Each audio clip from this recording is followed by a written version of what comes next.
I am the chair of the San Francisco State Academic Senate. I want to welcome you to the 2013-2014 opening faculty meeting. Welcome. A few reminders. There will be a reception that begins immediately following this meeting, and we'd like to thank the sponsors of that reception, Alam El-Qada and the SFSU bookstore. And immediately following the reception, there is a bookstore faculty and staff sale, and I hear there are significant discounts to be had.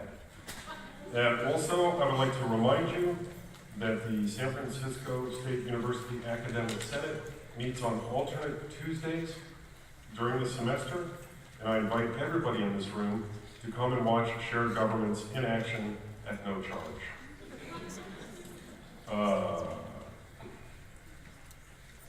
It is my pleasure now to introduce Provost Wong.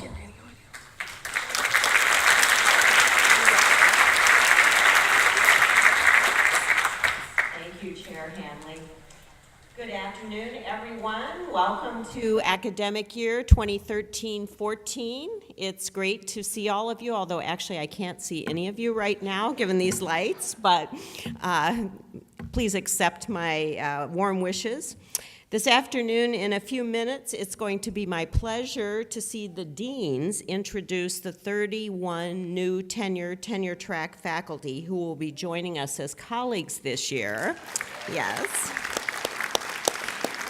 And actually, there are 3 other individuals who were hired this year who will be joining us in the fall of 2014. So you'll get to meet them next year, but technically they're part of the 34 we hired this year. Soon I'm going to introduce 6 faculty who will talk about their work. But before these introductions, I would just like to take a moment to focus on a few highlights of some of the stellar accomplishments of a few of our faculty colleagues during the past year.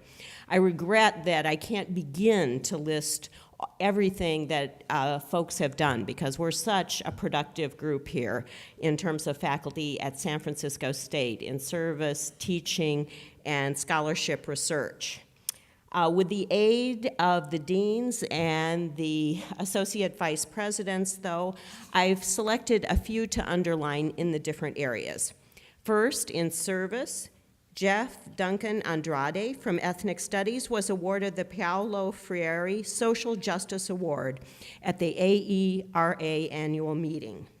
Sandy Rosen, please don't clap. You're going to be clapping way too much if you clap for all these great people.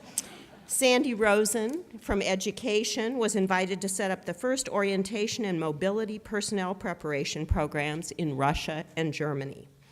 Nini Yang from Business served as the CSU International Program Study Abroad Director in Beijing last year. In terms of teaching, mathematics professor Matt Beck was named one of the nation's top mathematics teachers by the Mathematical Association of America, and he was one of 3 mathematicians in the country selected to receive the 2013 Heimo Award for Distinguished College or University Teaching of Mathematics. Computer Science Chair Dragutin Petrovic and Computer Science Associate Professor Ilmi Yoon each received a National Science Foundation grant in transforming undergraduate education in STEM program. There were only 70 such grants given to comprehensive universities in the country over all fields. For one department to receive 2 such awards is quite unusual. The Department of Foreign Languages and Literature's Chinese program, headed by Professor Charles Egan, secured a 5th year of federal funding, again for more than $400,000, to support innovative pedagogical and other practices designed to raise the linguistic proficiency and cultural sensitivity of students in all majors, from the elementary or intermediate to the advanced level within 4 to 5 years. Associate Professor of History Megan Williams was one of few applicants to receive a 2-year grant from the National Endowment for the Humanities to develop and pilot an interdisciplinary general education course focused on what NEH terms an enduring question. In this case, why are we interested in the past? Research. Nancy Raquel Mirabal in Ethnic Studies was awarded a 2012-13 Scholar in Residence Fellowship at the Schomburg Center for Research in Black Culture in New York, funded by an NEH grant. Jonathan Lee in Ethnic Studies received an Early Career Award from the Association for Asian American Studies. Philosophy Department Chair Anita Silvers was named a co-recipient of the first ever Leibowitz Prize for Philosophical Achievement, awarded by the National Phi Beta Kappa Society and the American Philosophical Association. I understand that this carries a substantial honorarium with it, and she will present the views of justice for people with disabilities at the 2013 annual meeting of the American Philosophical Association. Described as chief architect of modern empiricism since 1980, distinguished professor of philosophy Bas van Frassen received the inaugural Hempel Prize from the Philosophy of Science Association, recognizing lifetime achievement and innovation in the philosophy of science. Assistant Professor of Communication Studies Sam McCormick received the James Winans Herbert Wicklins Memorial Award for his monograph, Letters to Power, Public Advocacy Without Public Intellectuals, issued by the Penn State University Press. I understand that this is the most prestigious annual award made by the National Communication Association for scholarship in the field of rhetoric and public address. Amber Friesen from Education, who was introduced last year, just as those of you sitting in the first 3 rows here will be today. So she is only beginning her second year here at San Francisco State. Received a $1.24 million grant from the U.S. Department of Education for careers and inclusive resources related to children's learning in the early years. When I saw her last week and talked to her about it a little bit, she said the best part is that it provides stipends for our graduate students. Rosalyn Simeon published Working in the Global Economy. She is from business. How to develop and manage your career across borders. Biology professor Gretchen Lebun's work on monitoring bee populations was featured in a New York Times article in 2013, January. Her paper on avian body size changes and climate change was in the top 25 most downloaded articles in a major cited journal. Sheldon Axler, Dean of the College of Science and Engineering, was selected as an inaugural fellow of the American Mathematical Society for his research contributions to mathematics. Dean Axler was the only mathematician from the CSU to receive this honor. Physics and Astronomy Assistant Professor Vining Mann received a $400,000 research grant from the National Science Foundation for experiments on electromagnetic wave propagation in disordered photonic media. The Ford Foundation awarded a $500,000 grant to Associate Professors Jessica Fields and Laura Mamo of Health and Social Sciences for their project, Beyond Bullying, Shifting the Discourse of LGBTQ Sexuality and Youth in Schools. Jasper Rubin, also of HSS, published his book, A Negotiated Landscape, The Transformation of San Francisco's Waterfront Since 1950. This book was the winner of the 2012 Biennial Book Prize from the International Planning History Society.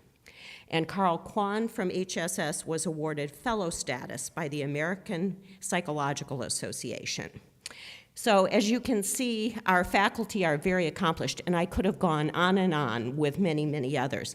So I want you, incoming faculty, to know a little bit about the folks that you will be joining. The accomplishments of our faculty make us so proud, and let's give everyone a big hand, please.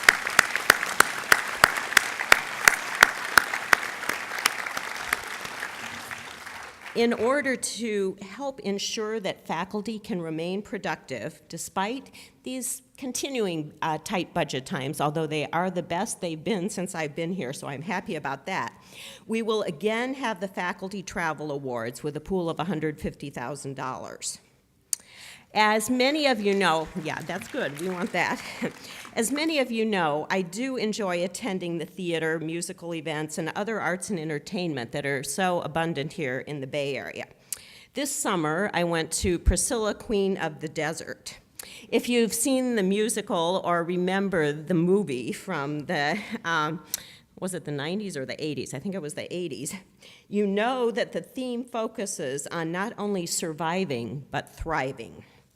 As WASC noted when awarding us our 10-year status for reaccreditation, the commission commended the university in particular for maintaining the quality of its academic programs during the budget crisis and for its steady increase in graduation rates, especially among minority students.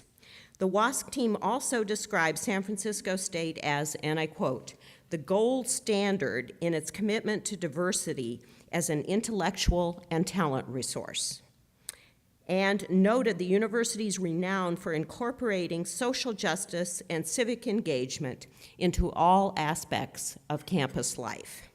Thanks to all of you for making us thrive as well as survive at San Francisco State in these difficult times. I'm now very happy and honored to introduce 6 of our faculty colleagues to speak about their work. And I'm going to introduce all 6 of them at once, and then they'll just speak one after the other, so you'll kind of get the flow of the different 6 colleges at San Francisco State. First, Nan Alamilla Boyd. Professor Boyd has been a member of the Women and Gender Studies Department at San Francisco State University since 2007. She teaches courses in feminist research methods, queer theories, and the history of San Francisco. She is also a prolific scholar of American history and historiography and the author of the influential and definitive Wide Open Town, A History of Queer San Francisco to 1965. Marco Bravo, an associate professor in the Department of Elementary Education, Marco Bravo has published extensively on the integration of science language literacy and teaching science to English language learners. He has been involved in several national research projects, most recently as an investigator in a U.S. Department of Education-funded English language and literacy integration in subject areas. Alison Tintianco-Cubalis. Professor Tintianco-Cubalis' research and service have been primarily focused on the development of teachers and tools that develop culturally and community-responsive pedagogy. She is a member of the Asian American Studies Department and recently received the San Francisco State Distinguished Faculty Award for Excellence in Service. Her most recent publication is Kaluzan for Kids, a critical language for elementary school students. Samir Verma, founder of the One Laptop Per Child Jamaica Community and the Commons Initiative of San Francisco State, Professor Samir Verma is a faculty member of the Department of Information Systems in the College of Business. His research and activism are focused on the democratic diffusion and adoption of innovative technologies. Vance Vredenberg, a faculty member in the Department of Biology, Professor Vredenberg's research interests include the impacts of chytridiomycosis, an emerging infectious amphibious disease, the phylogeography of amphibians, and climate change impacts on aquatic food webs. He is a research associate at the California Academy of Sciences and the Museum of Vertebrate Zoology. And finally, David Walsh. Professor David Walsh is a member of the Department of Kinesiology. His areas of scholarly expertise include youth development, physical education and activity, and at-risk youth. He is the director of the Urban Youth Development Project, which aims to foster collaboration between San Francisco State University and local schools and youth agencies in underserved communities, and to provide professional expertise and experience for graduate and undergraduate students. Please join me in welcoming our first presenter, Dr. Nan Alamilla Boyd, to the podium. Nan.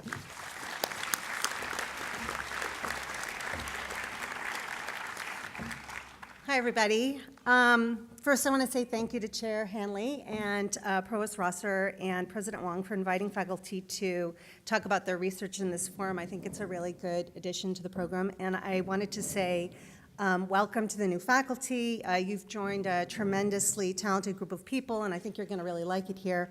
As for my research, my current work is on the history of tourism in San Francisco. And how did I get from the history of queer San Francisco to tourism, you ask? In 2 words, gay marriage. In 2004, when Gavin Newsom made his decree that same-sex marriage was legal in San Francisco, I was in the middle of a tricky gay divorce and feeling pretty grumpy, so I wrote a cynical article on the money to be made by gay marriage. And it was published in the Radical History Review. The wedding industry is a big cash cow, you know. This set me on the path of follow the money, which was new for me because I'd been trained as a grassroots social historian, where you tend to ignore details like corporate interests and profit margins. Still, I had hinted at the relationship between gay rights and gay money-making in the conclusion of my book, Wide Open Town. And as I did more research, I found myself increasingly interested in the post-World War II economic shift from liberalism to neoliberalism. What I mean, and to be kind of reductionist about it, is the shift in San Francisco from industrial capitalism to an economy defined by high and low service industries. Think San Francisco waterfront. And I started to think about tourism. Just as an aside, you should know that tourism is San Francisco's largest industry. You think it's .com or biotech, but tourists spent almost $9 billion in San Francisco in 2012, and that was up 5.5% from 2011. And that doesn't include the salaries of tourist industry professionals or increased property values, which is where I'm headed with all this. Anyway, at the time I was living in the Western Addition, and I began to think about the impact of tourism on so-called blighted neighborhoods, or neighborhoods that historically had been highly policed but also defined by race or sexuality, areas disregarded or neglected by the city. And I began to notice that many of these neighborhoods had become or were becoming tourist attractions as part of the process of post-war redevelopment and ongoing urban renewal. My current book in progress, tentatively titled Eating the Other, Tourism and Gentrification in San Francisco, analyzes the transformation of 4 San Francisco neighborhoods into tourist districts. I'm looking at Chinatown, North Beach, the Castro, and the Fillmore. Each of these neighborhoods represents a phase in the history of San Francisco's evolving tourist industry. Each also highlights the way racial and sexual entertainments have become important to San Francisco's lucrative tourist economy. An analysis of these neighborhoods provides a broad overview of San Francisco's 20th century history, but it also takes a close look at how some neighborhoods became a commodity as San Francisco's economy has shifted away from industrial production. To cut to the chase, as neighborhoods transform, property values soar, and many of the people who had heretofore defined the neighborhood are forced to leave the city. And this is obviously important to notice. But what I'm also interested in, and what makes this project relevant to women and gender studies, is how racial and sexual meanings are also transformed by tourism. What does it mean when outsiders tour a neighborhood previously or currently under surveillance? So I'm thinking about the cultural function of voyeurism. And what does it mean when the city and local business community get behind certain civil rights initiatives with economic interests in mind? And again, I'm thinking about gay marriage. In sum, I'm studying tourism in order to think about how racial and sexual meanings are being put to work in new ways in the context of neoliberalism in order to produce new markets by transforming people and their communities into commodities. So, to those of you new to the city, as you're exploring San Francisco's wonderful neighborhoods, but also wondering why rents are so high, you can think about some of these interlocking relationships, but I hope that doesn't stop you from having a good time.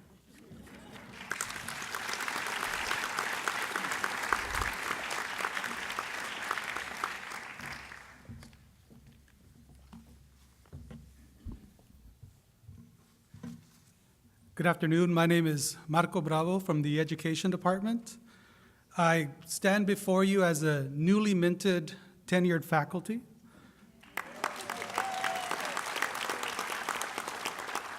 I must say that these meetings are a bit more relaxing for me now. In the Graduate College of Education, faculty conduct research on teaching and learning, informing our field about communicative disorders, the role of technology in student learning, urban education, and teacher mentorship. My work focuses on developing, testing, and refining interventions that assist teachers in acquiring the knowledge, the skills, the dispositions that they need to work with a more culturally and linguistically diverse student population. My current work has focused specifically on teachers in training and how they learn to make science more accessible to English learners. This work is critical given that little science is actually being taught in elementary schools today. A recent study found that 80% of kinder through fifth grade teachers in the Bay Area taught science for 1 hour or less per week. 16% of teachers actually confess spending no time at all on science. Part of the reason for the lack of science teaching is that teachers don't feel very confident in teaching science. They also don't feel confident in teaching English learners, creating, in a sense, a perfect storm for English learners who might want to pursue careers in STEM fields. With a grant from the National Science Foundation and another from the Institute of Education Sciences, my colleagues in the Elementary Education Department and I have begun to study how we can train future teachers to feel more confident in their science teaching, and especially science teaching for English learners.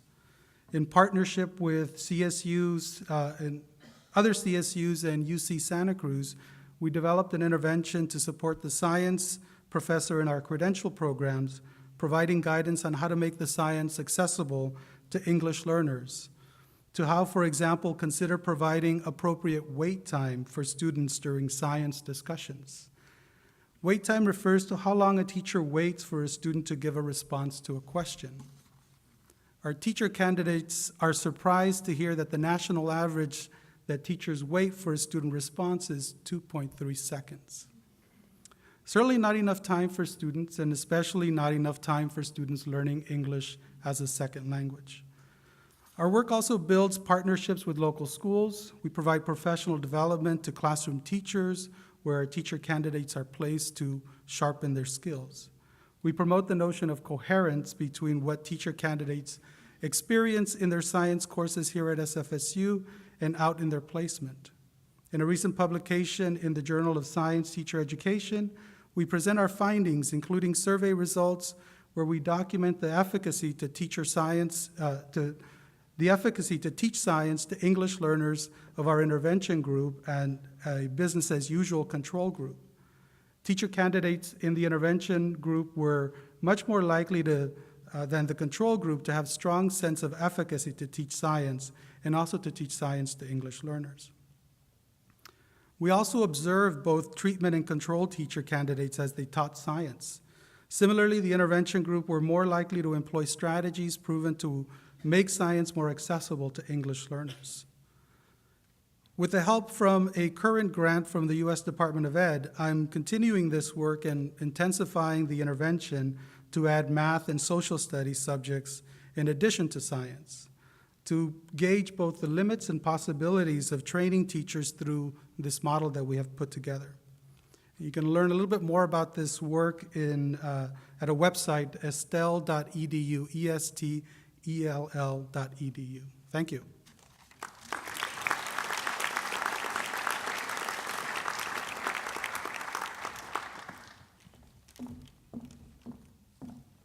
Good afternoon, everybody. I'm Allison Tintianco Cubales. I'm from the College of Ethnic Studies, and I've been here for 13 years. So I was sitting in there 13 years ago, and I remember that feeling, like wondering, what am I going to do with my life here at San Francisco State? Am I going to make an impact? Thinking about all the tenure requirements and everything, like, was I able to do something that was going to make something happen in the world, right? And I wanted to change something in my community, and I remember thinking, Filipinos are not on the map. I wanted to find out what was happening with Filipinos. I'm Filipino, I want to know, right? And I ended up going into the community here in San Francisco, in the Excelsior community, and found out that there was high dropout rate, there was high suicide rate, there was low test scores, there was high exposure to violence, you can name it. And they were experiencing these things. And I thought to myself, well, what am I going to do as one faculty member? How am I going to bridge my work here from the university to the community? And I asked students for help. That's basically where it started. When I talked to Phyllis Wong a little bit earlier, we were talking about what it means to be a professor, what it means to be a teacher, and the whole feeling of being able to just affect one person. And that's what happened. But that one person wasn't a student, that one person was me. I was affected by my students' desire to make changes in their communities. So together with students, I created an organization called Pinay and Pinoy Educational Partnership, which this university pretty much is known as PEP. And this organization started off at Balboa High School. And at Balboa High School, it started off as just a mentorship between our students and their high school students. We went there once a week just to find out what was happening with them. The issues got bigger and bigger and bigger, and next thing you knew, they wanted us there every day. So I was like, what are we gonna do? So we created a course, an ethnic studies course, and students started coming, like 30 students all of a sudden showed up every single day. Right? And then the course built itself out. Next thing you know, 13 years later, we're at 6 schools in San Francisco Unified School District, right? And we're serving K through community college students. We have 60 teachers going out to the schools every single day and teaching ethnic studies voluntarily, and they're serving over 200 students.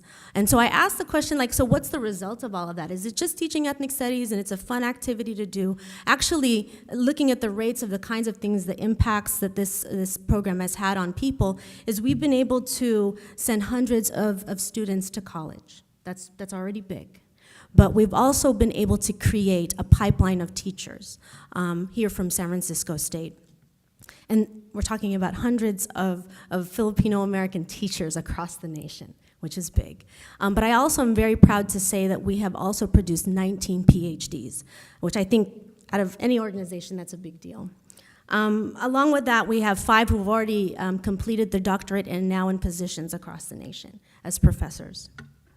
So these are big accomplishments, but beyond that, PEP is not just Filipino-American. It has also produced the institutionalization of ethnic studies in San Francisco Unified School District, where now students of all ethnicities can take different courses on ethnic studies. It has also produced the development of a pathway, and I was sharing that with Marco earlier, a FLES pathway, which is a Filipino language pathway where K through high school, they can actually take Filipino as a language.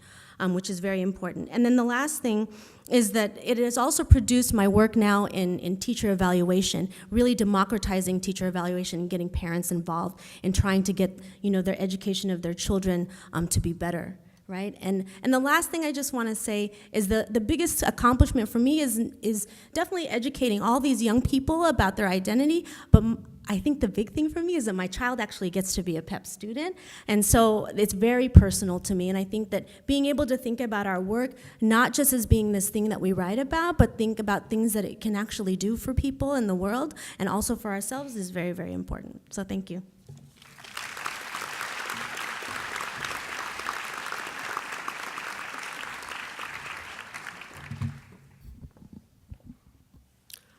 Good afternoon. I'm Samir Verma from the Information Systems Department in the College of Business. So, about 2 years ago, I started a project here on campus called the Commons Initiative at SF State. Commons as in something that belongs to everybody, but in this case, it would be digital. This is a project that's open to the entire campus. And when I mean entire campus, students, staff, faculty, come and get it. The goal of this project was to highlight and foster work that's done on campus across different disciplines where the work is grounded in the principles of free software, open source software, Creative Commons, the kinds of things that will allow a digital commons to take root and thrive here on campus. This work is something where you can share it, you can reshare it with proper attribution, very much like how we do research, right? We build on the work of other people. So free software, open source, Creative Commons is like that. Within this initiative, we have many different projects. I'll give you some examples. For instance, majority of the web assets on campus run on a piece of software called Drupal, which we use extensively. Drupal also happens to be what runs whitehouse.gov. It's good enough for them, it's good enough for us. We use Moodle, which powers iLearn, which many of you use. And we use a whole lot of other pieces of open source software to run our IT infrastructure here on campus. In talking to other colleagues here, it turns out that we also use this software and media in our classrooms and in our research. So in bringing everybody together under this initiative, we figured we would work with units on campus, but we would also work with agencies outside. So we work with like-minded agencies such as the Internet Archive that's here in the city. They make an entire copy of the public internet once every 2 months. Even if it is gone, you can go to them and get it. We work with the Wikimedia Foundation, the people who bring us Wikipedia.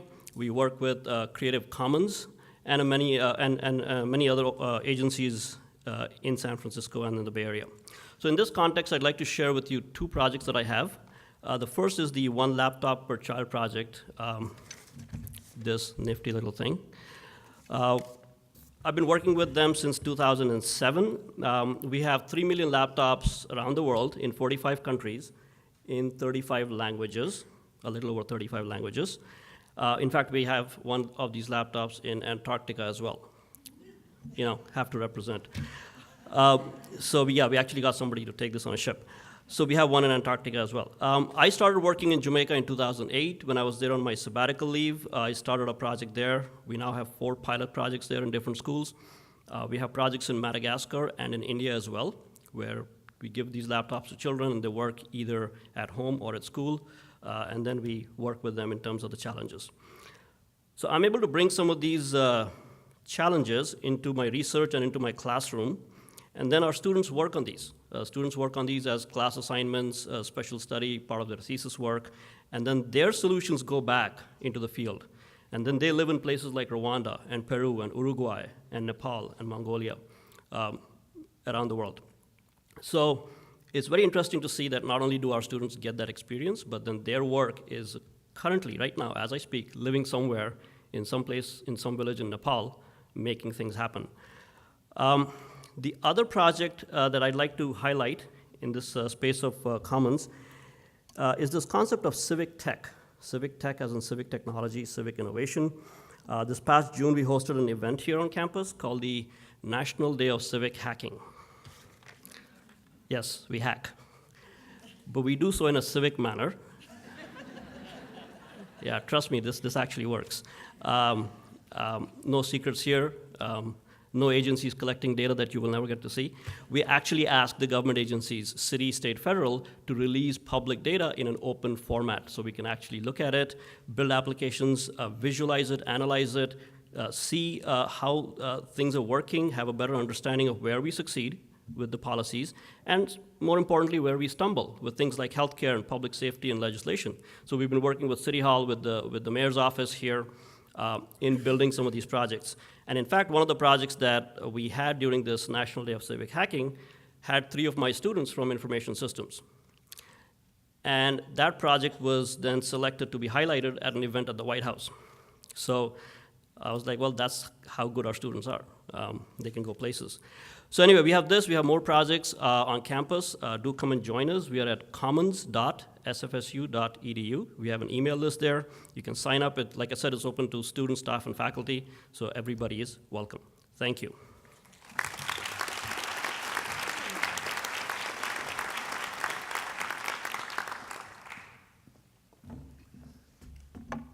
Well, thank you very much. My name is Vance Friedenberg, and I'm very happy to be here. If you happen to see me sitting over there with a big smile on my face, that's because I'm on sabbatical. So yes, hopefully this will happen for all of you. I'm sure it will in the years to come. And it's a time period to really think big, to think about your research, your teaching, and think about, the impacts that you can have, not only on the field of research that you're working on, but on the people around you and the people that you work with. And I am really lucky to work on a system that's been really interesting. both to me but also to many people around the world. So there's no doubt that we have entered a new era in human history where human populations are affecting biological systems on a global scale. We're affecting things in ways that are very obvious by changing habitats, by destroying habitats and altering them. But in other ways, we're also changing things by connecting habitats in ways that have never been connected before. And that's sort of the part that I've been really interested in, and that is looking at the outbreak of a fungal disease that's very difficult to pronounce, chytridiomycosis. Yeah, it's always a tongue twister. And this fungal disease is very interesting because it's the worst case of a pathogen, a single pathogen, affecting vertebrates, again, in recorded history. A single bug killing off hundreds of species of vertebrates. They happen to all be amphibians, which is what got me interested in this project. And of course, there are lots of questions, big why questions. Why is this occurring now? Why have the amphibians, which are the first land vertebrates that have been around for over 360 million years, who have survived through mass extinction events in the past, almost like no other group, in the sense that we have the same three major lineages surviving through these mass extinction events. And yet today, in our time, literally in the last couple of decades, we've seen 400 species drop out of existence due to this one pathogen. So, while it's a very sad story, and I unfortunately have been there in the field watching this happen. I'm one of the few people that's had the sad luxury of seeing thousands of amphibians die off in some of these natural habitats, tens of thousands actually.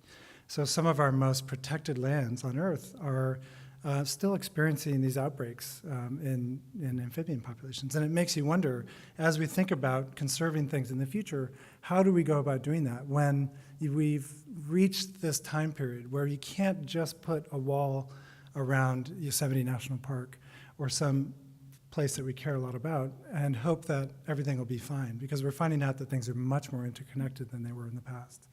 So my research group has been looking at how the spread of this fungal pathogen, mostly caused, we think, by humans moving things around the world more rapidly than they ever have before. Things like frog legs and pet frogs and African clawed frogs, which were used for human pregnancy tests until the mid-1970s, which is a surprise to many people. And my students and I have been sort of tracking the spread of this pathogen and trying to understand why in some places amphibians are dying off by the tens of thousands when this pathogen arrives. And yet, sometimes in the same species of frog, a few miles away, those populations are surviving. And in fact, I was just at one of those sites near Lake Tahoe last week, and I'm happy to report that some of the populations are doing extremely well. So the silver lining here is sort of understanding what are the factors that lead to survival. And the main push right now in my lab is trying to understand how the microbiome, so all the microorganisms that live on the skin of amphibians, many of them are bacteria that produce antifungal compounds, appear to be shielding some of these animals from infection and from mortality. So we're trying to understand why that's happening, how it's happening, and what the differences are between places like the Sierra Nevada here in California, but also working in places in about 8 countries throughout Latin America, in the Philippines and China, Taiwan, and Japan, in Asia, and trying to understand, and also in Central Africa, and trying to understand why we have really different outcomes in these different places. And of course, none of this is possible without our most important resource here at SF State, which is our students. So I have approximately 20 or so undergraduates that work in my lab every semester, and each undergraduate helps us analyze the data. Last semester, we were able to analyze over 12,000 quantitative PCR samples to look at where these fungal infections are starting. And I'll just say that there is some hope to understand why, at least in some places, these populations may be surviving. And we're actually trying to change the microbiome on some of these populations as the infection comes in. So there are places like Madagascar, for example, where the fungus has not arrived yet, and yet there are 200 species of native frogs found nowhere else in the world. So we're trying to sort of figure out what can we do to ameliorate the effects of these human-caused extinctions. Thank you very much.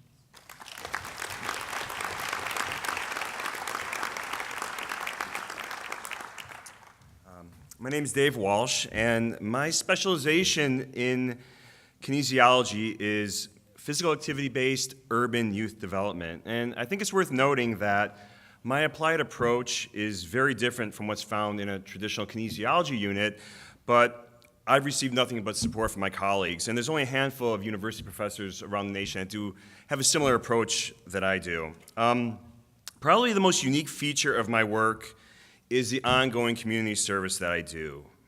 When I began my tenure at SFSU in 2003, I had one primary big picture idea for my work, and that was that service to the community as a form of social justice would be the guiding compass for both my teaching and research. I would provide a service first, involve interested students and faculty, without altering my work to fit traditional research paradigms. And for the mission I wanted to create, I just wasn't interested in engaging in the community just to collect data for publication purposes. I'm just not sure how much that directly helps our community. And in 2003, I wasn't exactly sure how that idea was going to play out, but I believe if I worked hard, provided innovative university community collaborative services, I would have ample results for research and publishing, securing funding, and real-world experiences to enhance my classroom teaching. Every semester, other than when I was on sabbatical, I've worked directly with kids in at least one program I run in an underserved community. Continuing to work with kids keeps my ideas relevant, fresh, and it provides a realistic perspective of what's possible through a physical activity-based program. Working with kids keeps me grounded, keeps me connected to the community, and gives me a unique and often very different perspective from what's going on in the literature. And bringing examples from the community to the classroom has definitely been one of my strengths for our students. You know, I often think about what would my career look like if I lost that connection to practice. Would I be telling my university students stories, youth stories that took place in Chicago where I lived and worked more than a decade ago before coming to SFSU? You know, a geographical location that is irrelevant to them. Would I become over-idealistic? Would I lose my connection to the humanistic nature of my work? Would I be able to conduct meaningful research that would advance both scholarship and practice? And would I have continued passion and excitement for my work? I just began my 4th year working at Mission High School, and this morning, before being here, I was dressed in gym pants and a t-shirt working out with a group of 9th graders. The program I created, it's called the Kinesiology Career Club, and what I do in the program is definitely informed by the literature, but it's also through my years of kid work that I arrived at the goals and strategies of the program.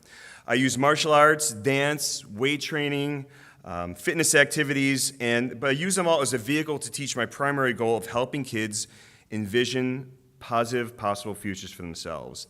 I try to help these kids navigate their way through high school, find a reason to value staying in school, and make a direct connection to a future as a university student. And with the help of our SFSU students, kids learn to chart out different career paths they can pursue at a university, including the various subdisciplines of my own field, kinesiology. And the last point I want to make is that I know I've had a positive impact on some kids' lives. I also know that I've had many failures. I've worked with some kids for more than a year who won't even say hello to me in the hallway. And it's humbling. It's humbling and often sends me back to the drawing board rethinking what I do. You know, the theories, the ideas, they sound good on paper, but the practice stuff is messy. So thank you.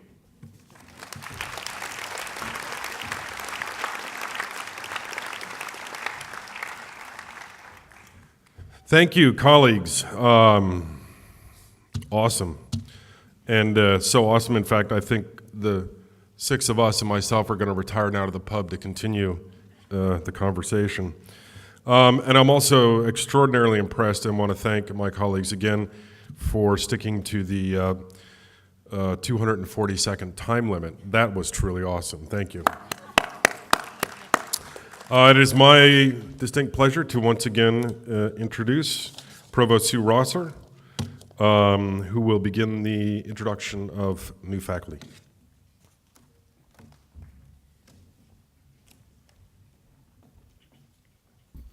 Thank you, Senate Chair Hanley. Actually, it's my pleasure right now to introduce a couple of administrative colleagues. Vice President Ron Cortez, please stand up?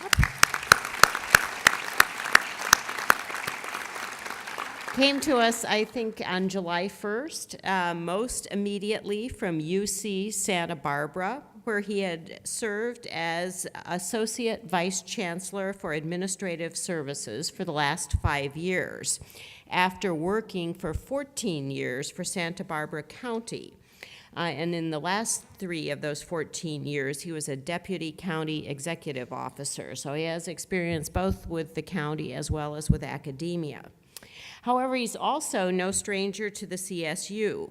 He received his bachelor's degree in business administration from San Jose State University, and I learned last night that actually that's where he met his wife, who was also a student there, as well as master's degrees from Northern Michigan University, Fielding University, and a law degree from Santa Barbara College of Law. Welcome, Ron.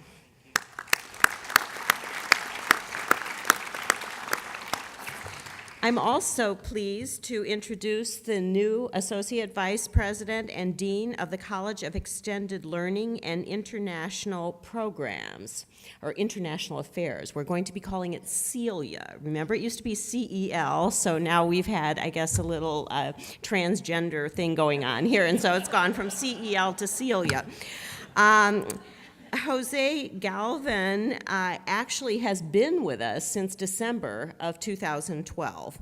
He previously served in several academic and administrative roles at Cal State LA, dating back to 1990. I think he was head of graduate programs and sponsored research, but most recently he had served as the Dean of the College of Extended Studies and International Programs at Cal State LA since June 2008.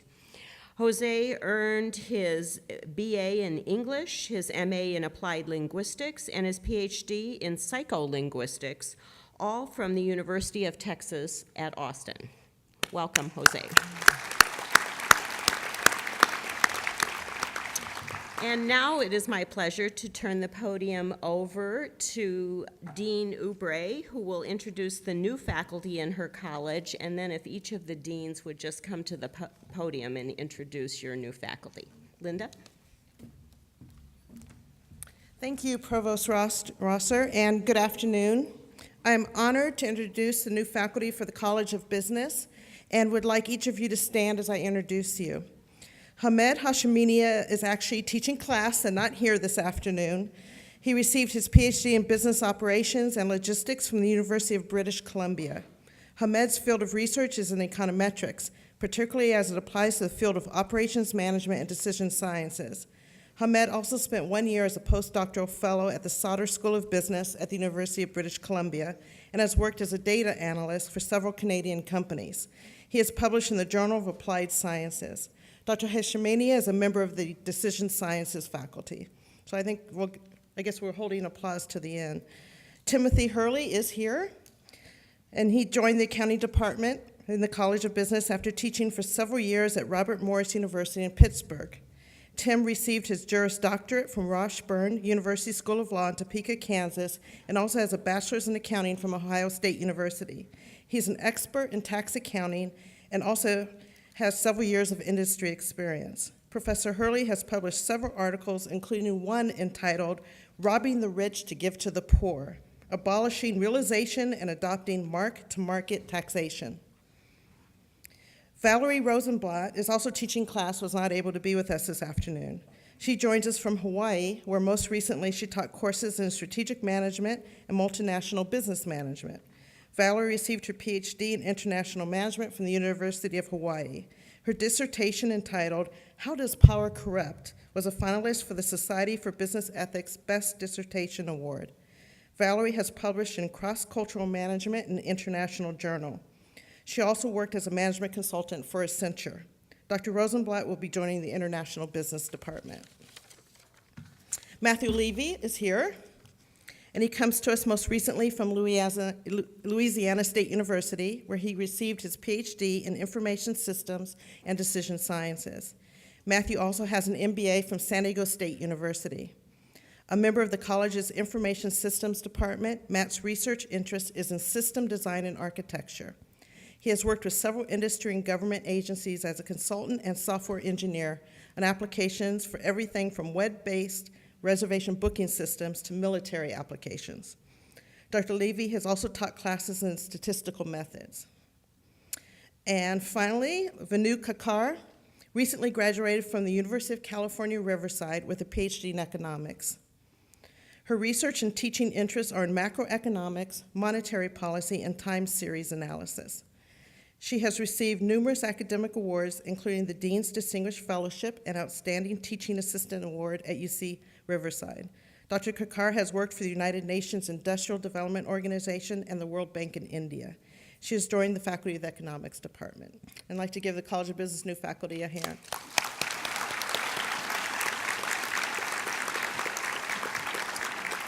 Thank you. And next I'd like to introduce Betsy Keene, Interim Dean of the College of Education.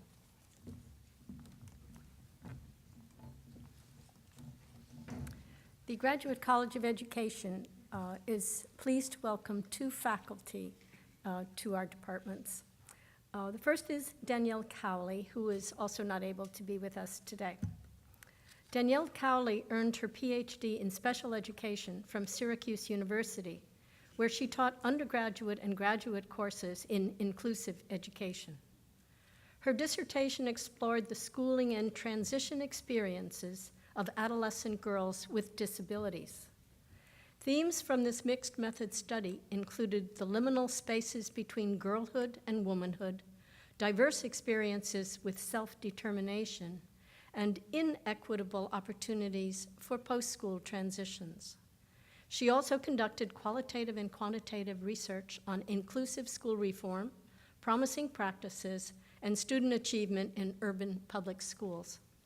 Dr. Cowley's recent work has been published in the International Journal of Disability Development and Education, the Journal of Literary and Cultural Disability Studies, and Power Play, a journal of educational justice. She is joining the Department of Special Education.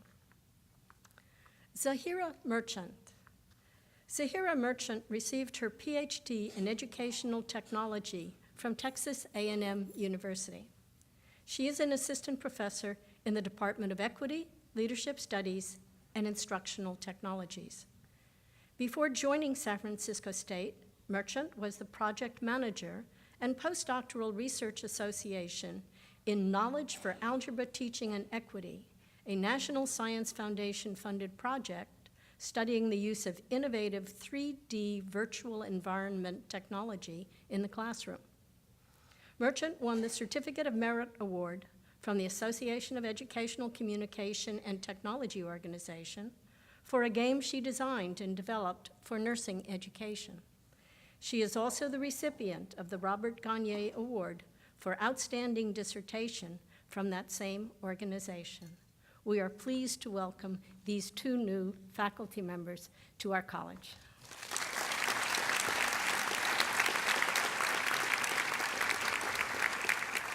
I'd now like to introduce Dean Ken Montero from the College of Ethnic Studies.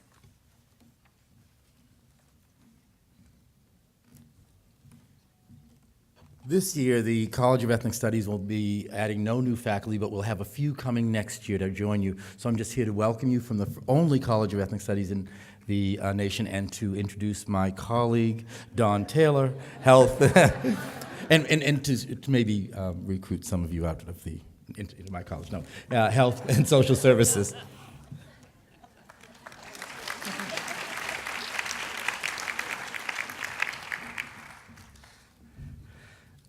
Thanks. I would like to introduce the new faculty in the College of Health and Social Sciences in alphabetical order. Allison Baruti, Assistant Professor in Child and Adolescent Development. Allison earned both her master's and her PhD in Developmental Studies from Purdue University. Her thesis and dissertation work were on preschoolers' literacy achievement. Most recently, she completed a 2-year postdoc at the University of Virginia. Her research interests are in children's school achievement with special attention to literacy. mathematics and science activities, multi-method measurement approaches of assessing interest and engagement, and early childhood and elementary school education interventions. This fall, Allison will be teaching foundations in early childhood and action research.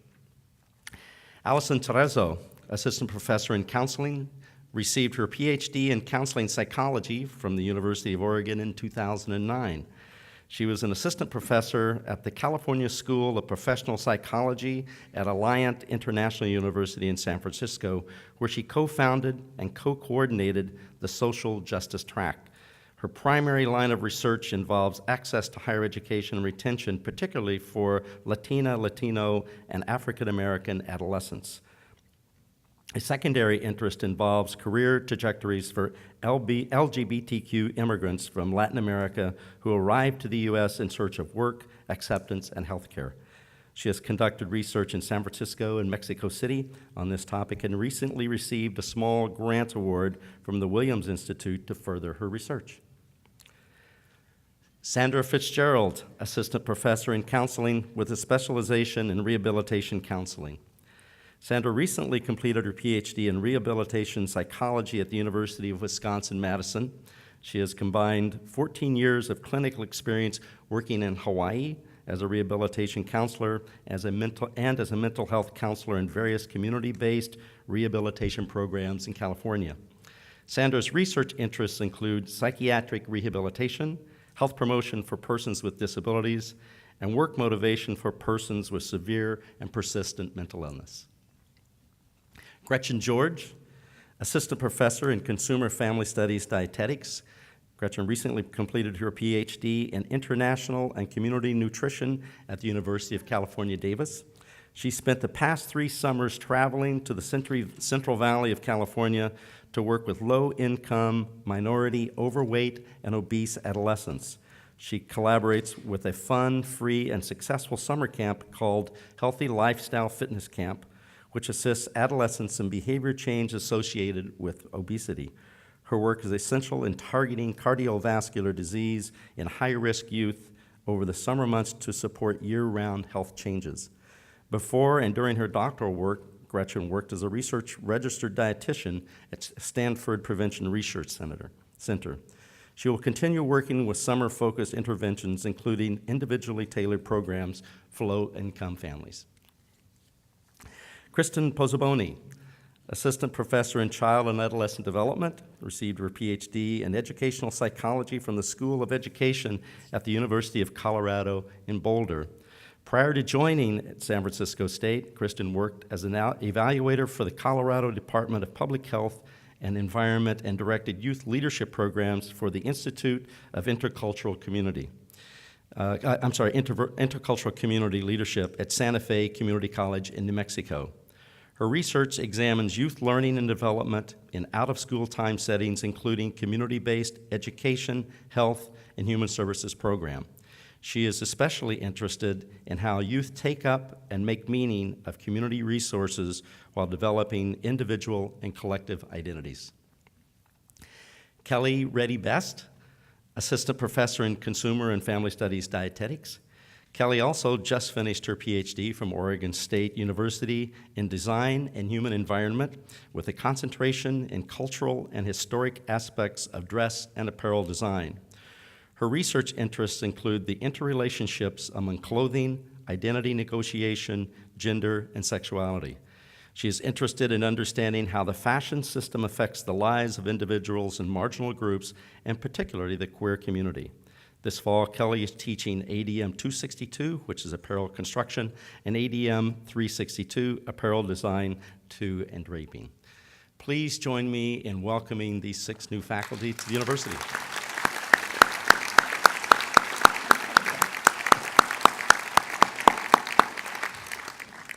It's now indeed my pleasure to introduce Paul Sherwin, the Dean of Liberal and Creative Arts.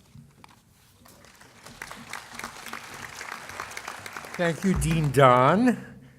I promised to be on longer than Dean Montero. And if you don't see an individual standing, it must mean that new faculty member is teaching a class. Assistant Professor of Art Michael Arcega is a sculptor whose work is both daringly experimental and conceptually rich. He draws on various materials to construct discrete pieces and large-scale installations, all of them arresting, many breathtakingly gorgeous.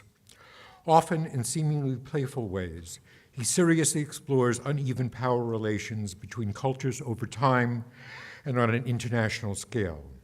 Mike earned a BFA from San Francisco Art Institute and an MFA from Stanford. He has held full-time teaching positions at Virginia Commonwealth and Stanford, as well as residencies at Berkeley, Headland Center for the Arts, and Al Rawak Art Space in Bahrain.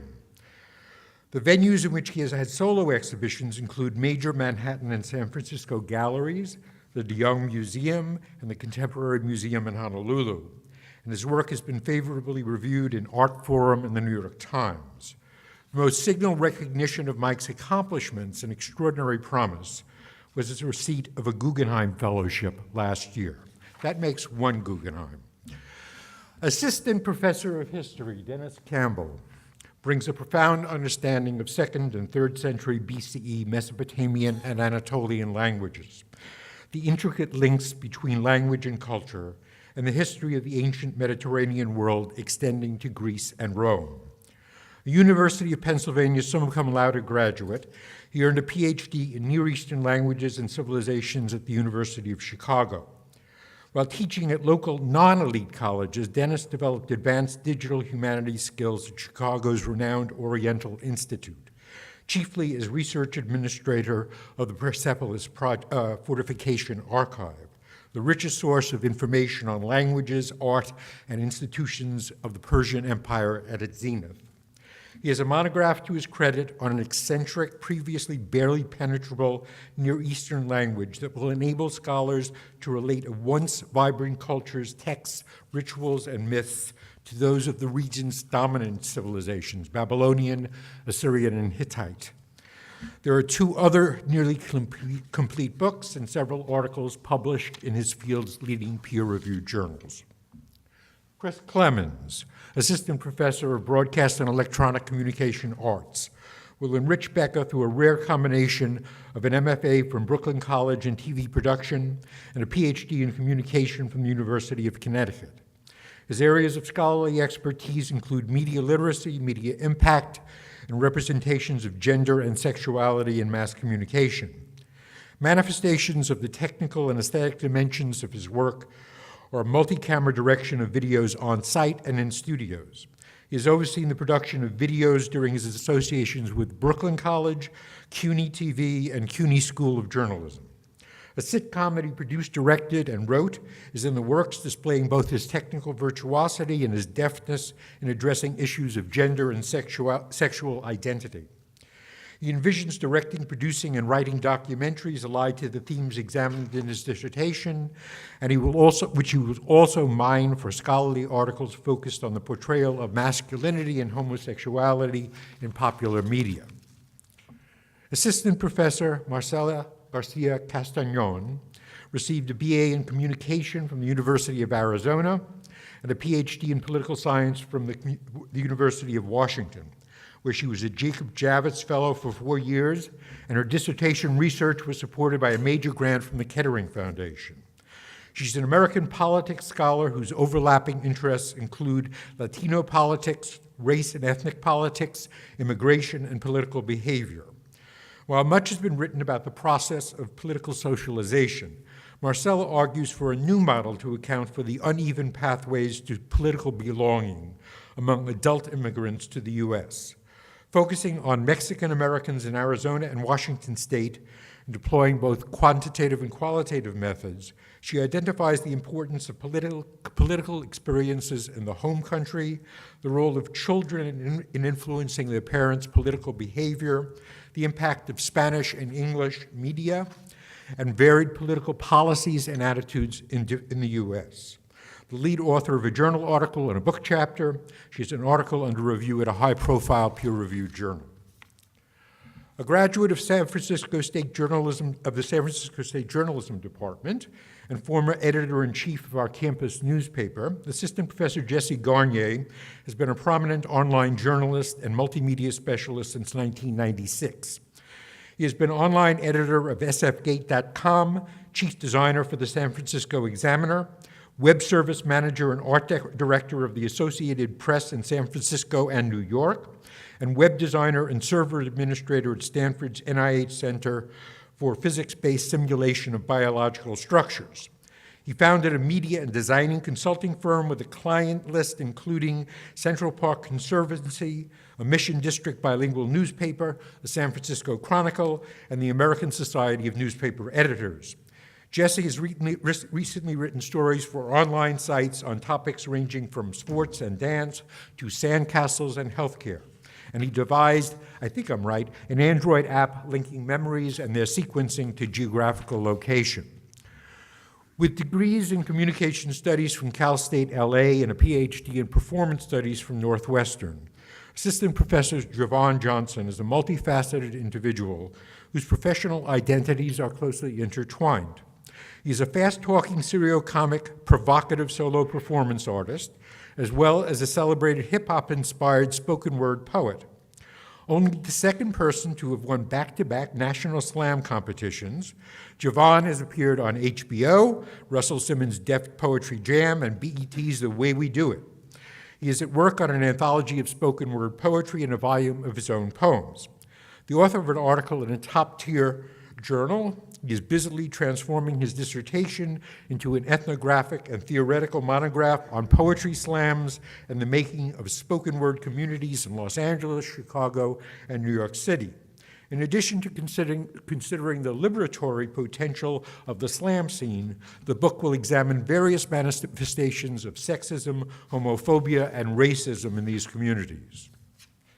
The educational pedigree of ZZ Packer, Assistant Professor of Creative Writing, is impeccable. BA in English from Yale, MA, and then an MFA in Creative Writing, first from Johns Hopkins, and then Iowa. Itinerant since the publication of her first book, the short story collection Drinking Coffee Elsewhere. She has held writer-in-residence positions at such institutions as Vassar, Stanford, and Princeton. An international bestseller, Drinking Coffee was a finalist for the PEN/Faulkner Award and a New York Times notable book. ZZ subsequently received a Guggenheim Fellowship. That makes 2 incoming Guggenheims, a first for San Francisco State, as well as the American Academy and Berlin Prize to support the writing of her novel, The Thousands, excerpts from which have appeared in The New Yorker and Esquire. Beginning during Reconstruction amid fledgling labor movement initiated by former Louisiana slaves, the novel culminates in the Southwest, where black so-called Buffalo soldiers battled the last Native American resistance force, the Apaches. She's also been at work on an ambitious intellectual project, a book exploring the slippery phenomenon of voice in fiction, which advances the novel claim that voice is a proxy for consciousness in narrative. With a BA in sociology from the University of Virginia and a PhD in sociology from USC, Assistant Professor Evren Safja will add much-needed social scientific perspective to the Department of Women and Gender Studies. Following receipt of the doctorate, she was a postdoctoral fellow at Northwestern, where she taught various courses in sociology and gender and sexuality studies, and which supported her postdoctoral research in Turkey last year. Her credentials include a journal article, a book chapter, and another book chapter that will soon be published in a scholarly volume published by Palgrave. She is also nearing completion of a monograph, Queer in Translation, Paradoxes of Westernization and Sexual Others in the Turkish Nation. Among her teaching and research interests are transnational sexualities, feminist and queer theory, social theory, and post-colonial studies. She will doubtless be a welcome contributor to the Middle East and Islamic Studies program, as well as our recently launched grant-funded initiative in Turkish Studies. Assistant Professor of English Summer Starr received her BA from Iowa and her doctorate from UC Santa Barbara, where 3 times she won the English Department's annual single annual Outstanding Teaching Associate Award. For a recent PhD, she has a remarkable 6 publications to her credit, including a 2013 article in Religion and Literature and another in ELH, among the most prestigious journals in literary studies. Summer is well on the way toward completing a manuscript focused on 4 Victorian novelists and poets, which challenges entrenched views of the aesthetic, psychological, and moral dimensions of British literature at the time. She identifies reflexivity as these authors' fundamental perceptual and cognitive stance, proposing that its hard-earned cultivation fosters a distinctive sense of self-identity and one's relationship to others. Another major project in the developmental stage will explore the changing nature of blank verse in the 19th century, which is a defining mark of English poetry. Poets at the time were reluctant to abandon, even while many ingeniously subverted its standard iambic pentameter metrical line. Assistant Professor of Cinema, Johnny Simons, holds a BA from Brown and an MA from Stanford. He has regularly taught production film studies and film history courses at Stanford since 2002. During his 20 years as a filmmaker, his most celebrated feature-length documentaries have been Daddy and Papa 2002, an investigation of gay fatherhood that aired on PBS, Beyond Conception 2006, a study of the high-tech reproductive industry that aired on the Discovery Channel, and Ask Not 2008, which played no small part in the revocation of the military's Don't Ask, Don't Tell policy. It aired on PBS, was screened for members of Congress at the U.S. Capitol, and was acknowledged by an invitation to attend President Obama's White House signing ceremony repealing the policy. Johnny has made many other documentaries to his credit, most of them screened at major film festivals, and most the recipient of significant recognitions. His work has been favorably reviewed in such venues as Art Forum, the New York Times, the New Yorker, San Francisco Chronicle, and the Boston Sunday Globe. Johnny. Assistant Professor of Theater Arts Laura Waith earned her BA in English at SUNY Binghamton and an MFA at Harvard's American Repertory Institute for Advanced Theater Training. She has been, for personal reasons, a tenured line assistant professor at 3 institutions: the University of Miami, the University of Wisconsin-Eau Claire, and Florida Atlantic. She's now very happy to be in San Francisco, not Florida or Eau Claire. Her extensive teaching repertoire includes classical and contemporary acting, directing, musical theater, voice, and movement for the stage. She brings with her as well considerable regional, off-Broadway, and commercial experience as a director, actor, and singer. The recipient of 2 Fulbright Awards in Bulgaria and at the prestigious Moscow Art Theater, Laura has conducted workshops and master classes throughout the U.S. and abroad. She has published several Referee Journal articles and recently completed a manuscript on actor training with substantial historical and theoretical components that will soon be issued by Applause Theater and Cinema Books. I will now yield the podium to Sheldon Axler, Dean of the College of Science and Engineering. Welcome to our new faculty.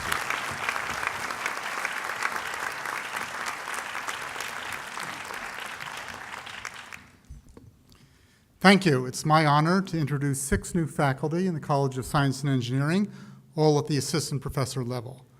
Kelvin Billingsley, Chemistry and Biochemistry Department. Kelvin was an undergraduate at the University of South Carolina, where he graduated with a BS in Chemistry magna cum laude. He had such a spectacular career as an undergraduate that he entered the PhD program at MIT as with a presidential fellowship, which is MIT's most prestigious fellowship for first-year graduate students.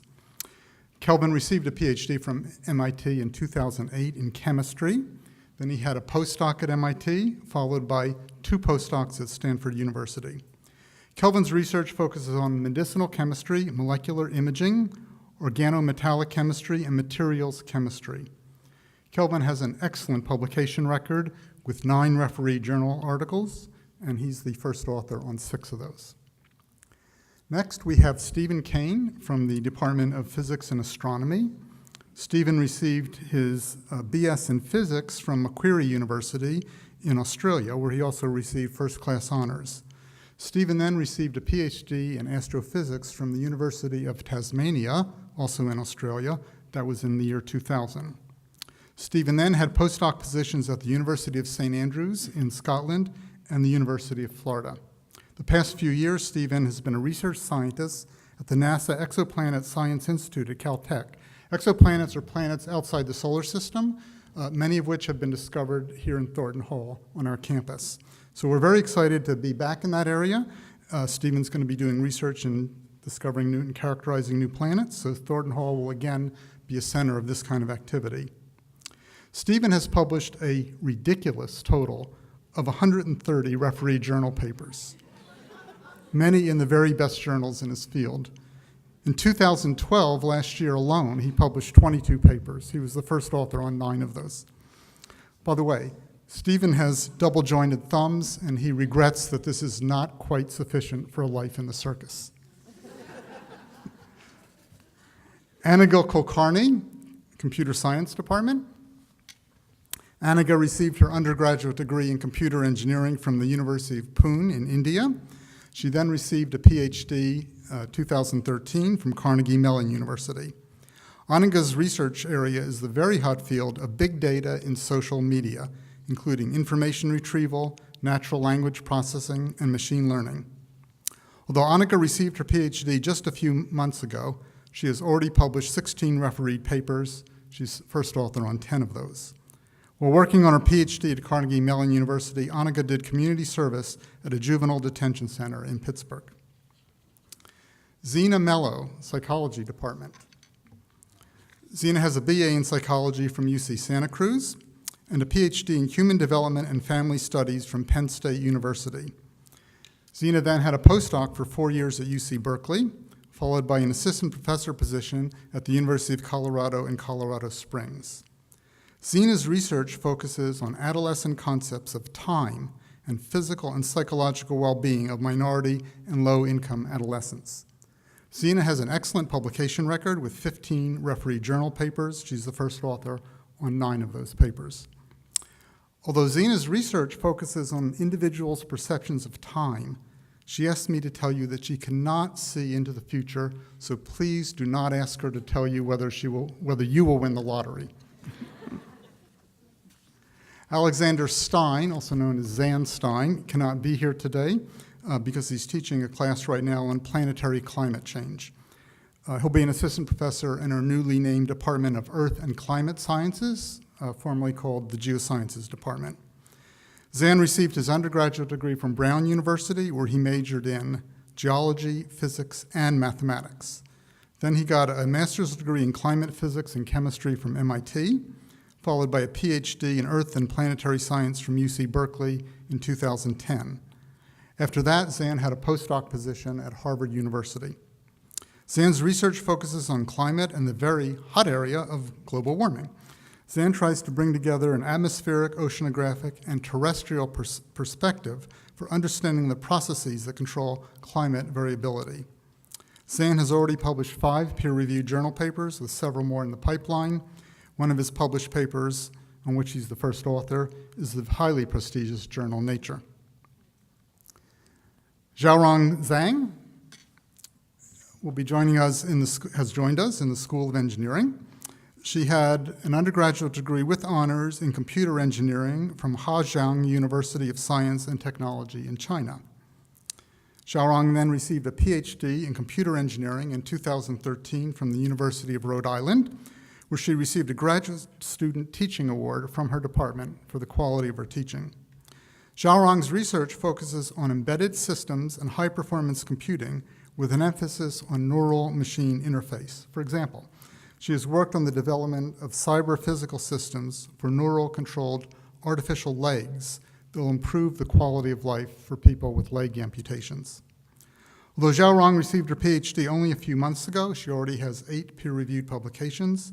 She's the first author on 5 of those, including 1 paper that has been nominated for a prize in promoting innovation in electromyography, which is the area that studies electrical activity produced by skeletal muscles.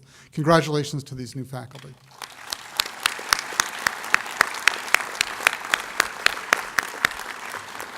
I'm now pleased to reintroduce Senate Chair Larry Hanley. Thank you, Deans, and welcome new faculty. We're pleased to see you and hope to get to know you. especially in the Senate, which meets alternate Tuesdays throughout the year. It is now my pleasure to introduce my colleague and comrade, Sheila Tully, CFA Chapter Chair.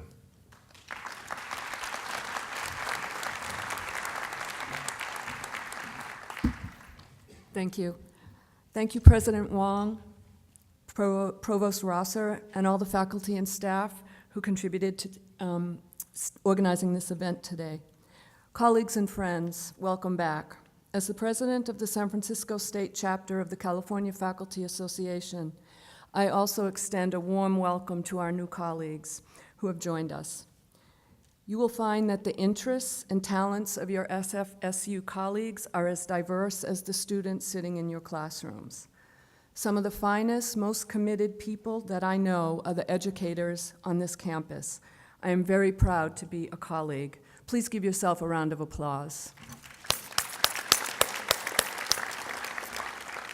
This semester, we returned classes with some reasons to feel optimistic. New administrative leadership on campus and statewide bring fresh energy and a willingness to work with faculty that has been lacking in recent years. After years of devastating budget cuts, for the first time in many years, the CSU budget has been increased.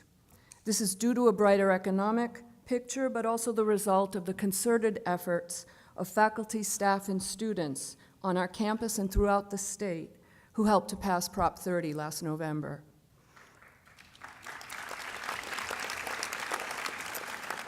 However, as faculty, we are also facing serious challenges. Across the nation, we have witnessed an unprecedented assault on public sector workers in general and public school educators in particular.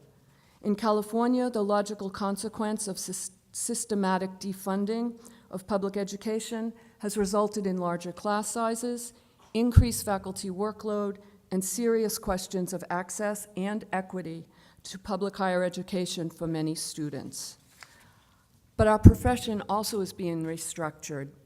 The American Association of University Professors reported in January 2013 that 75% of those teaching in academia in the United States are working off the tenure line. 60% are employed part-time.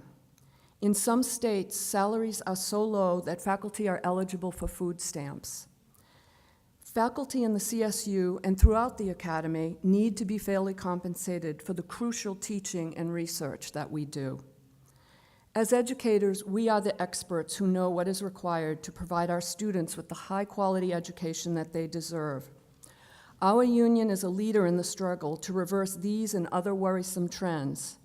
CFA is an outspoken opponent of policies and practices that degrade our profession and denigrate faculty expertise. CFA also is in the forefront of the fight to adequately fund and rebuild public higher education across the country. Our faculty union was one of the founding organizations of the National Campaign for the Future of Higher Education, a coalition of groups working on the many crises facing higher education in the United States. In Sacramento and locally, CFA faculty visit elected officials to advocate for funding for the CSU. Often accompanied by our students, we tell our stories of the very real human costs to defunding public education. CFA SFSU is a member of the San Francisco Labor Council. Our chapter also was a founding member of Jobs with Justice, a coalition of labor and community groups fighting for social justice for all city residents and workers. Through Jobs with Justice, we work with K-12 teachers and the faculty at City College. We know that when we organize together around education issues, we all can win. Our contract expires in June 2014. CFA members should have received the faculty survey regarding bargaining priorities sometime last week. Please fill it out so that your voice and concerns are heard. We know from experience that the stronger the union, the more power CFA will have at the bargaining table in order to fight for fair compensation and working conditions for faculty, but also to improve the quality of education for our students. As faculty, we are leaders in our classrooms, in our disciplines, and in our communities. We have a vision of what quality public higher education should look like. With CFA, we are fighting for that vision, for our students, our colleagues, our families, our communities, but also for the future of our state and nation. I urge those of you who are CFA members to step up and join us as we struggle for affordable quality education for our students and for a fair, equitable contract in 2014. I encourage those of you who are not members to join CFA. Look for your colleagues and more information at the CFA tables at the reception outside of Jack Adams Hall. Sorry, the reception's in where the tables are out of Jack Adams Hall. I also invite you to attend the CFA membership meeting on Tuesday, September 24th, 12:30 to 2 in Library 121. We'll be discussing the contract, bargaining, and next steps. In closing, I know many faculty are teaching at this hour, but in closing, I would like to ask members of the CFA SFSU e-board and faculty rights panels, as well as department reps, to stand up and be recognized for your service to the faculty.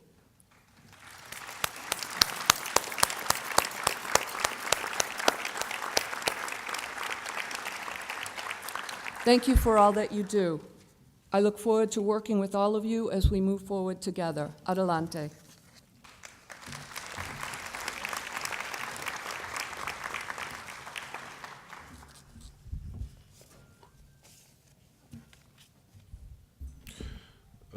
Greetings, friends and colleagues. Welcome to the 2013-2014 academic year. I beg your indulgence this tranquil autumn afternoon to bring before you a pressing question. Whither goes the SFSU Gator? What is the fate of this doughty representative of Alligator Mississippiensis, the feisty but enigmatic emblem of our university? More and more folks on campus are asking, is it time to dump our mascot? To paraphrase the punk poets known as The Clash, should he stay or should he go? Before we can answer this question, it might be helpful to tackle a few preliminaries. What is the SFSU Gator and whence came it to SFSU?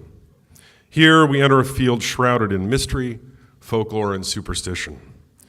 Perhaps gator is a pejoration or mutation of golden gator, an interesting example of the mischief of homophony and the tangled romance between speaking and writing.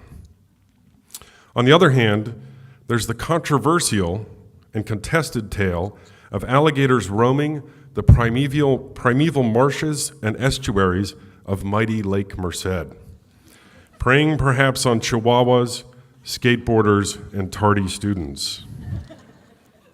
Seeing as we cannot resolve these questions here today, let us rephrase the issue at a more philosophical level, or at least one that sounds more philosophical. Warum ist der Alligator? Why the alligator? In nature, alligators are vicious, cold-blooded, apex predators. Some even consider them quite ugly. Surely this does not comport well with our own self-idealizations. As far as mascots go, the gator lacks the nobility and majesty of the lion, the bear, and the eagle. The gator lacks the classical heritage of the Trojan, the cavalier, the Spartan, the sublime power of the hurricane, cyclone, and crimson tide. The gator lacks even the homespun dignity of the Sooner, the mountaineer, the cowboy, or the wildcat. Indeed, the confusion of San Francisco and alligator predisposes to cuteness and the kinds of facile ironies often recognized as the last refuge of smart Alex. Still, the very weirdness of the association of reptile and university may generate our first insight. Symbols can be arbitrary, their meaning defined less by logic and reason and more by experience and custom. In other words, the symbol means whatever a culture or community makes of it. As the great poet Walt Whitman once declared, quote, "There is no object so soft, but it makes a hub for the wheeled universe." Call him Mickey, and a small flea-bitten rodent, most often associated with dirt, decay, and disease, can become the touchstone of halcyon childhood. Hence, perhaps, a slimy, alluvial, sneering alligator can become the totem of a university committed to social justice. The problem here is that these kinds of meanings are usually limited to and by communities. They are by definition esoteric. Outsiders can often find these kinds of symbols perplexing and off-putting. How many times have you been asked, or in some cases will be asked, "I don't get it. Why an alligator?" Indeed, these kinds of symbols can sometimes be used to mark the boundary between insiders and outsiders. We get it, they don't. We belong, they don't. The one contemporary name for symbols that bridge this boundary, that encourage outsiders to share an identity with insiders, is the logo or brand name. These days, logos have become such familiar media of public communication that even the absence of a logo communicates something. To understand the Gator from this perspective, we have to adopt a kind of marketplace mentality. The issue is not simply what consistent and distinctive experience does the Gator communicate, but equally within the jostling, rich visual landscape of golden arches, mermaids with circles, orange, green, blue, and yellow boxes, and crimson Spencerian script, this is Coca-Cola, what distinguishes the Gator from other emblems? Within the logic of the brand, difference becomes the key to identity. As opposed to our first example of the community binding image, arbitrariness and ambiguity here are the enemies. The goal of the brand is something more behavioristic, even Pavlovian. The stylized apple with the chunk bitten out of its upper right-hand corner doesn't just signify a maker of electronic devices, but also succeeds when it automatically summons up a whole diacritical ethos of innovation, style, hipness, and even more recently, Californianness. The ambition of every logo is to become such an icon. Yes, you may have dismissed the Gator question as mere folderol and entertainment. But here things get a bit more interesting. It turns out that when we talk about Gator or not Gator, we're actually discussing what makes SF State different and hence unique. What is essential to SF State? What values or outcomes or qualities do we see as central to the SF State experience? Through what lens or lenses do we want others to see SF State? These are good questions, and if posed correctly, the Gator question can open up a rich, productive space of self-reflection and self-awareness. This kind of self-reflexivity is especially important today, as we face serious questions about our mission, the value of higher education, and new pressures to alter our curriculum to MOOC or not to MOOC, etc. In this context, we need to seize any opportunity that provokes us to question what we do, who we are, and what we want. The strategic planning process, which we are beginning this semester, represents another similar opportunity. Transmuting the quotidian and the conventional into the serious and self-reflective also, however, represents the perennial duty of higher learning.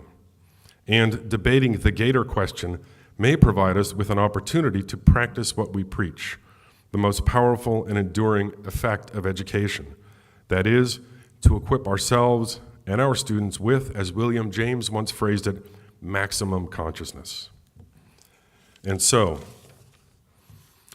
in closing, I say to you, let 1,000 Gators bloom, and let each Gator become the soft hub for a multitude of questions and epiphanies. Thank you for your time and your patience.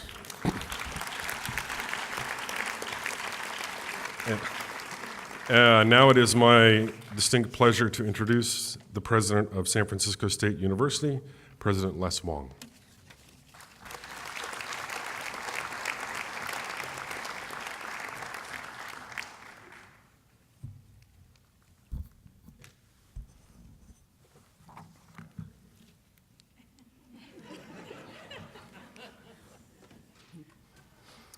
I might have to read Derrida one more time. Thank you, Dr. Hanley. I'd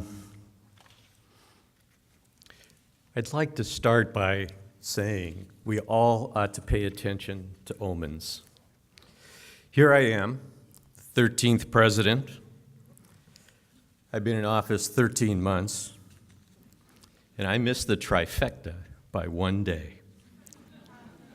Larry, we have to improve our scheduling. Well, San Francisco State University was the 13th stop on the Chancellor's campus visit schedule. So after Derrida, you're off the hook. I want to thank everyone for coming this afternoon, and I will try to be quick. Following those faculty presentations will be hard, but my congratulations not only to the faculty who shared their work, but to all of the faculty and staff on campus. Your presentations today represent the vast amount of high-quality work being done in many, many parts of the university. We should all be very confident that what we heard today is just the tip of the iceberg. We are so talent deep, it would be impossible to devise an opening of the year experience that would shine a light on the entire field of work accomplished by the faculty and staff with our students. So to all our employees and our students, a heartfelt thank you. The best part of my job is a chance to roam the campus, to open my eyes, ears, and my brain, and appreciate what we are doing here. And it gets better. I get to go into our city, the Bay Area, the state, and other countries. And in every corner, every niche, there's an SFSU student, faculty, staff, and or likely an alum making a difference. It's meaningful, it's creative, it is who we are. This past year, I've learned a lot. My friends and colleagues are now teasing me, telling me that, Les, the honeymoon is over. It's time to get to work and face a different reality, the real world of university presidents. And I started thinking, this past year, 2 building fires, 2 burst water mains, a building turning into a reservoir, computer security breaches, an investiture week, a bit of a skirmish in the residence halls, a bomb scare. I've moved a couple portables, fixed Annex 1 and 2, the quad, and watched students enjoy the new playing field now known as the West Campus Green. And they started playing on that the very moment fences came down.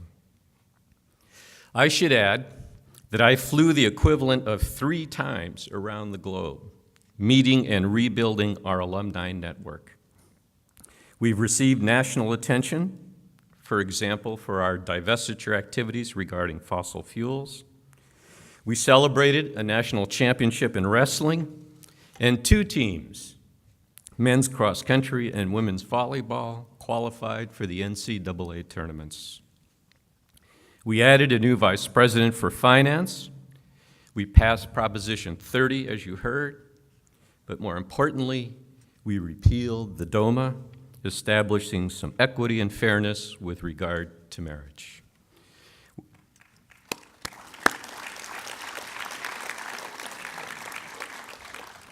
Have to tell you, being at City Hall at 6:30 a.m. on the day DOMA was repealed was probably one of the most exciting moments of my entire life. We also, by the way, achieved WASC reaccreditation for 10 years. And we completed, and as you just heard, we just completed 34 faculty hires, and I'm saying, what a honeymoon. I think I'm ready for year 2. I am blessed to have exceptional people, a very high-functioning team around me, and that is what it takes, and the team deserves a lot of credit. We all care passionately about our students, our colleagues, and our communities. All of what I've experienced is about our passion for teaching and learning, for making a difference. I wouldn't have it any other way. Well, I think I could do without the fires and the water pipe breaks. But this year, we're going to face some critical issues. Thankfully, any mysteries surrounding the budget no longer exist. We have a sense of its direction, and for the first time in many years, this campus can look ahead and plan. In some cases, we will execute quickly and efficiently.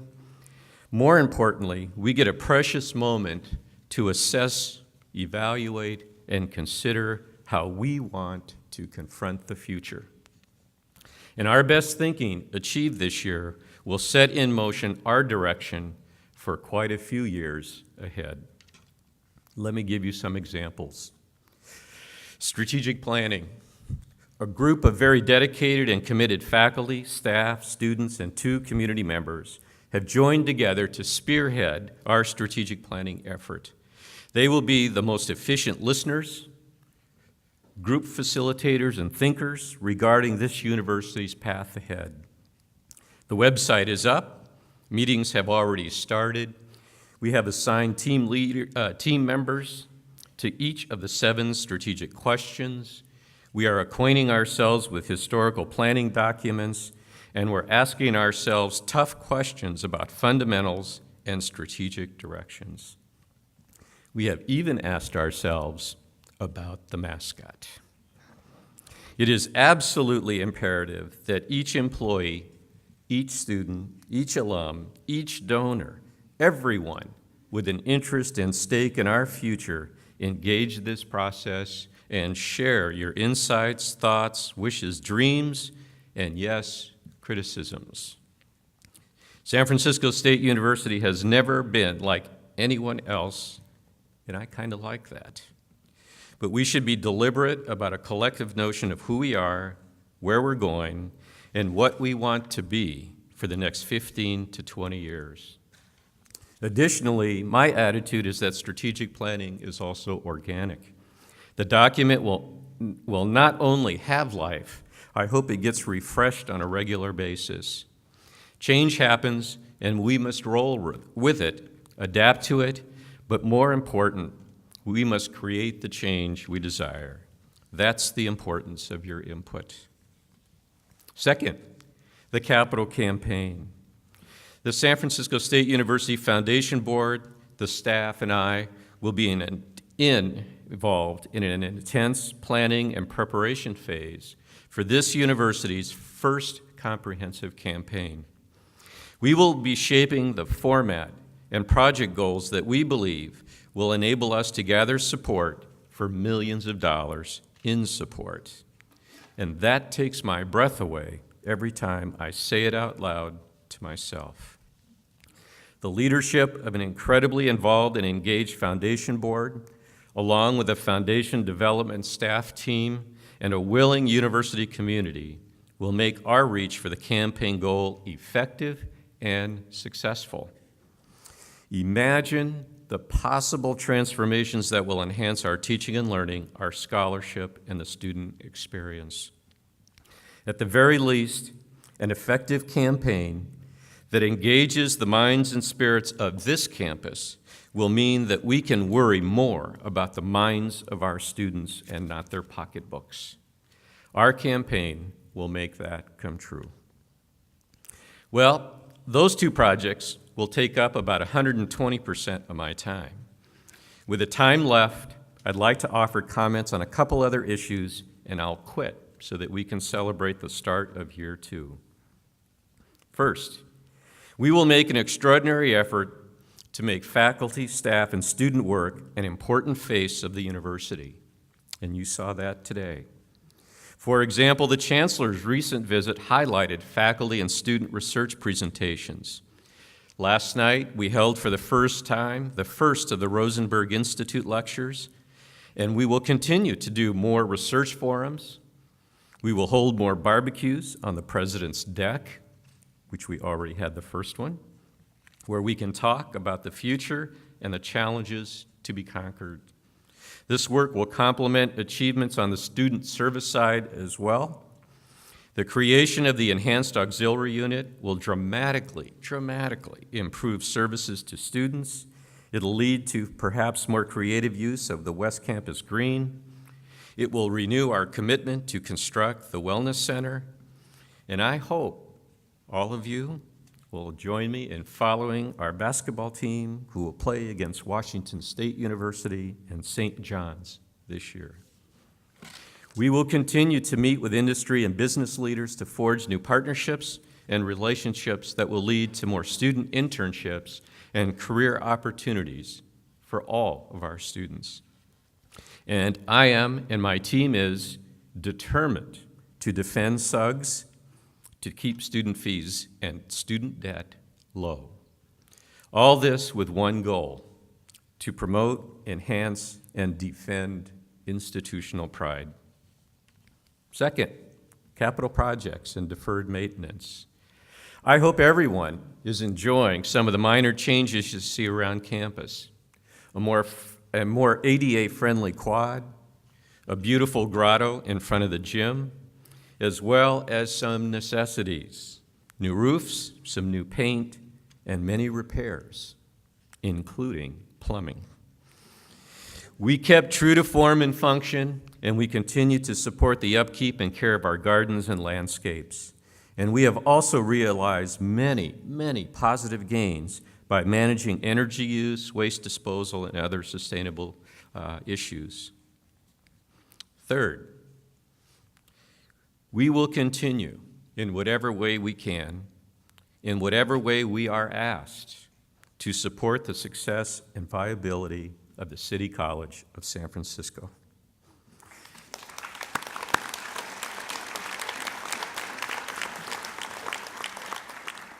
They are vital and necessary for the city, more importantly for our citizens, and even important to San Francisco State University. And they are working diligently to achieve the goals expected of them. And I applaud them for continuing to offer a quality educational experience for each and every one of their students. Fourth, I have moved a long way to meeting one of the goals I shared with you last year at my first faculty meeting. The HR and the personnel system we use is less a mystery to me, but the mystery has not left. I was told that mystery makes life interesting. We have made some critical changes to improve employee training and professional development. We have identified critical salary and position assignments that need refinement, clarification, and change. For example, like opening up for the first time in many years the category of MPP1s. And in many cases, we made changes where we could make some inroads in assignments in fair ways. I am happy to report that we have tackled this systematically and earnestly. And I am still far from being content, and at times I sense what Sisyphus may have felt. But it is improving, and I am committed to continuing this improving effort through the coming year. You can understand why the search for a new HR AVP is one of many critical searches underway this year. And speaking of personnel changes, we'll be searching for 2 college deans, a dean of undergraduate studies, a vice president for student affairs, a new athletic director, new faculty, and new staff. We are going to quickly be a different place with new people eager to join our mission. Let us engage this change with positive energy and ask ourselves what we ask of our students, namely, change happens, and we must think of each of these changes as opportunities to improve and to craft the future.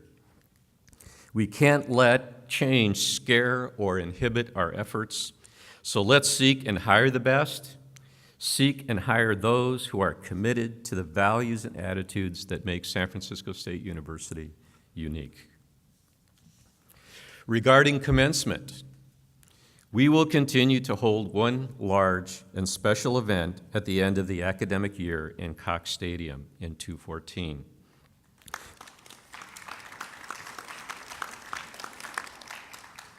Thank you. We will be issuing, though, some rules and guidelines for department and college level celebrations that will need your input and refinement. And I have approved a recommendation to hold a single, separate graduate student honors and commencement ceremony on Friday afternoon before the undergraduates' commencement on Saturday. More information is coming. And I have not forgotten my commitment to raise the dollars necessary to look for those game-changing faculty. That has not left my radar. Now, don't forget, we are building a future in great part by not being afraid of the future. All of you are in many ways game changers. You wouldn't be here if you weren't. But I know the impact of exceptional talent. I'm excited by the new talent represented in the new faculty. And I'll keep you posted, and I will not surrender the idea of game-changing faculty and the impact they would have on our students in this community. Thank you for all you do. Thank you for your commitments. Everyone must resonate with our commitment to educational excellence and social justice. Everyone must resonate with the idea that San Francisco State University is like no other university anywhere. And have no doubt, we are on the move. We are a key part of this region's success. More importantly, we are a key part in the success of our students and their families. I invite and I encourage you to join me this year in a robust and healthy discussion about our future. Have a great year. And one last thing.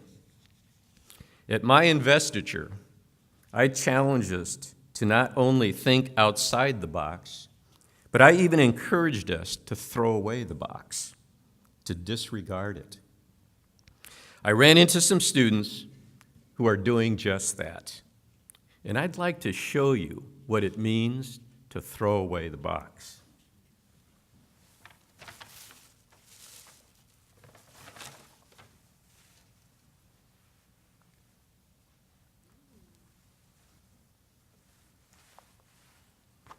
I feel like a #1 draft pick. But a group of students formed a club, and we're going to play Gator hockey this year at the Cow Palace. I hope you'll join me. We will play before the San Francisco Bulls game, and if you buy a ticket to Gator hockey, you'll get to stay and see the Bulls. And now, you're kind of going, what's this guy about? First, it's like the A's and the Giants last year. And now it's about Gator hockey. But, you know, if you're Chinese, you can only have one number on your jersey. And so, again, this is for real. I am not making it up. Phyllis is number 13.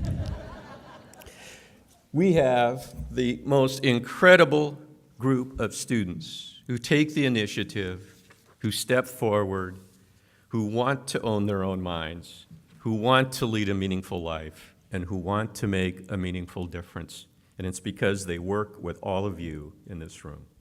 Thank you.